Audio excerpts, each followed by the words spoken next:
Hello, everybody. My name is Luis Ortiz, and today we're going to be doing the missions project. Here we see three t different types of missions with each one a distinguished goal within themselves. Today we're only be looking at number one, mission number one. And so the idea is that you have to decide an N, which is the amount of songs from 1 through 25. Um, we draw an amount of slips at random, which is out of our playlist. And if we pass the mission, we get 1 point.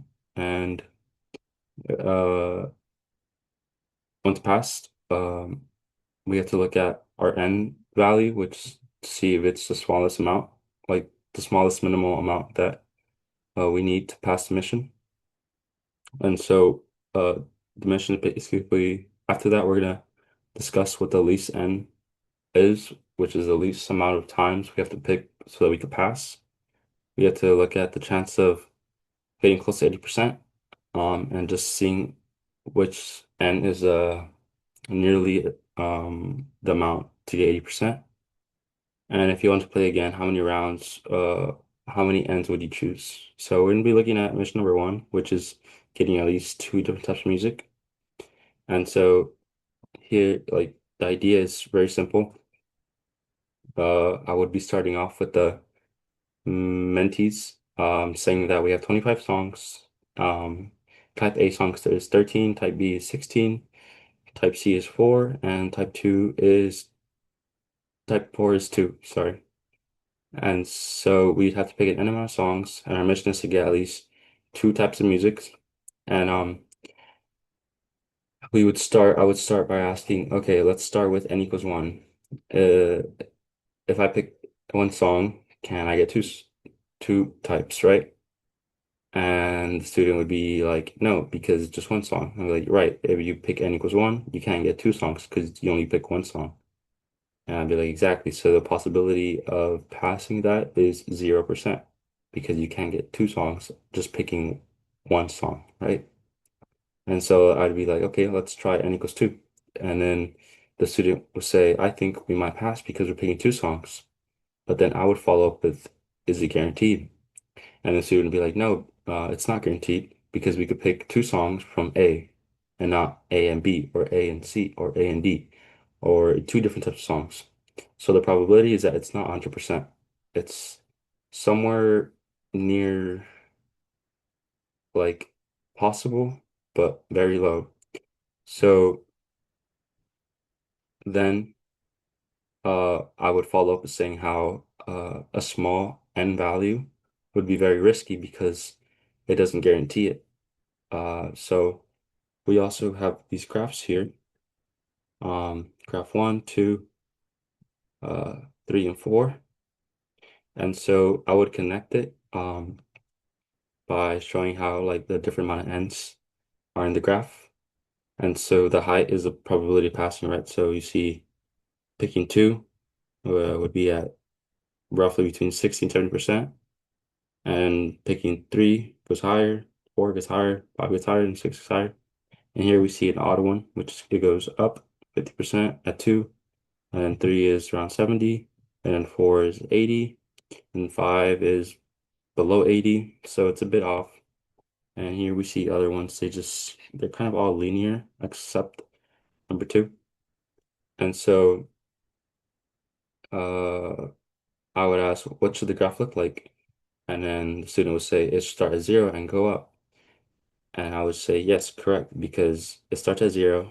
And as you pick a higher end, the the probability of it of you getting two different songs rises smoothly. So I would ask them to look at these graphs very carefully and see which one stands out. And hopefully they would see that this one stands out because it's not linear. Usually when you have a probability graph, they would be somewhat linear. But here we see that this one jumps weirdly. So the behavior is abnormal to a regular linear graph. This is linear. This is not linear. This seems a bit linear. And this is linear, right? There's no jump here. So we would see which probability graph is not correct because we want to get rid of the wrong graph. And so we know that probability should increase gradually, like linear, and not jump. So they would remove graph number two, hopefully, and see that it's not linear.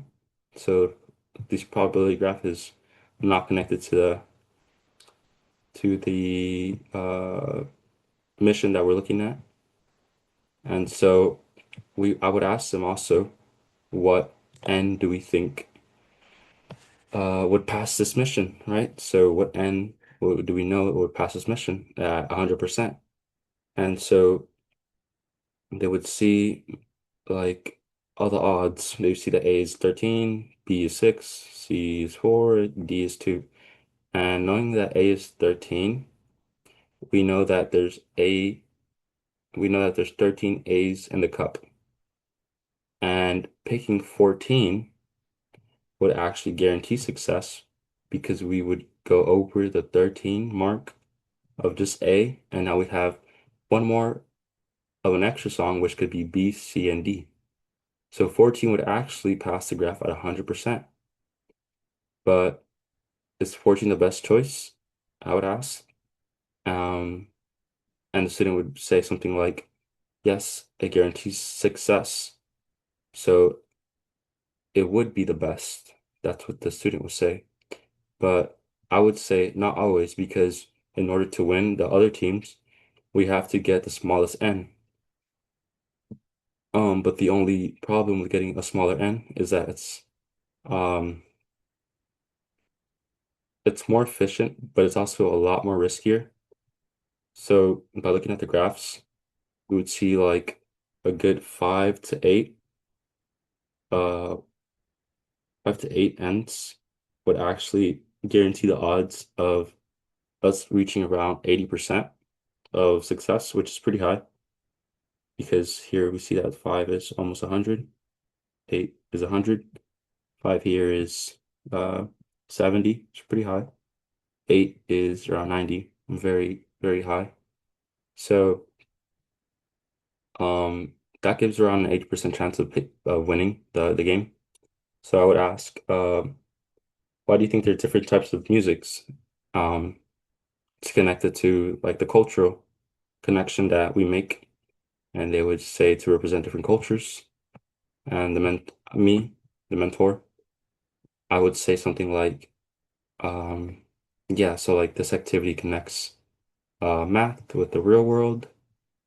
Um, and yeah, that would be what the connection is with the students. So I would connect probability with the graphs. I would use logic to eliminate the wrong graph. Um, I would find values to guarantee success, which is n is equal to 14 because you would guarantee get at least two song choices. And we'd also think about strategies to get the smallest n and to remain winning versus other teams. So thank you for listening to my presentation.